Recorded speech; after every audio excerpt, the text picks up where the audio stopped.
So let's take a look at 3 different examples and forms of self-directed education in a group setting.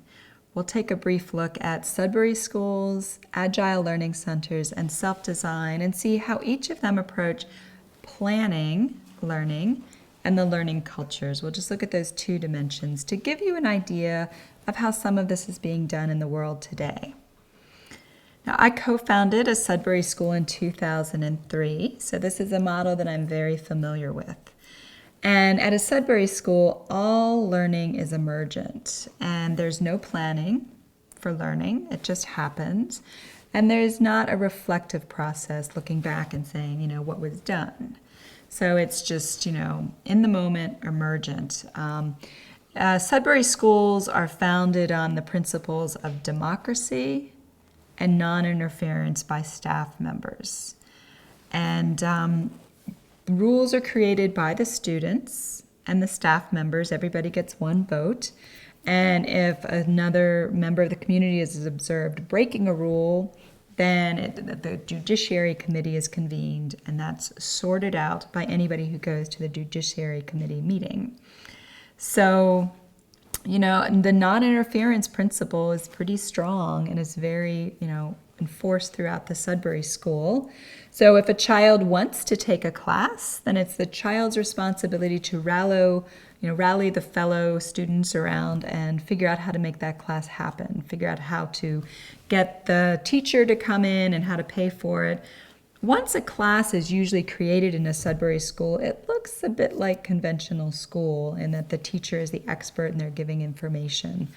But a lot of that is probably negotiable with the students.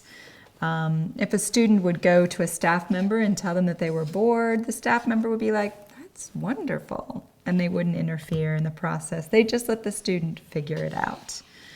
So an Agile Learning Center is a bit different. The first one was started by the Manhattan Free School that then converted to an Agile Learning Center. And it takes some of the methods used with Agile software development and applies it to the learning process. Now, my youngest daughter is currently attending a self-directed learning center that offers some of the Agile Learning Center tools optionally to the children. So I'm also familiar with this. And every day there's an opening meeting where the learners set their intentions and their goals for the day. And at the end of the day, there's a closing meeting. So they reflect back and say what worked, what didn't work. Every few weeks, there's a culture committee meeting where they come together and determine what behavior they want at the school. How do they want people to behave? What's acceptable? What's not acceptable? And they also use, optionally, some require them, some are optional, but Kanban boards that come straight from software development to track goals, what's in process, what's done, what are you planning to do? And so they have these Kanban boards on the wall that they can reference as they go through their day. Another example of self-directed learning is self-design, and I've consulted to self-design for 9 years, so I'm quite familiar with their ways of doing it. Usually the planning process starts with learners doing a mind map. So a mind map, you take a blank sheet of paper, big ones are good. You take lots of colored markers, pencils, you put yourself in the middle. So if I were doing one for me, it would be Caprice in the middle. And then I would take colorful curved lines to draw to things that I'm interested in. Like I want to start gardening. I want to learn French. I want to learn how to play the piano. I want to learn how to make sushi. I want to study Eastern philosophy. I'd have all of these bubbles. And then off of that, I would kind of say, well, how do I want to do it? And you put it up on the wall because it's a living, breathing mind map, and some call it a heart map. And you can change it, you can erase things. It's not static. It's not like, well, I put it on my mind map, my heart map, I have to do this.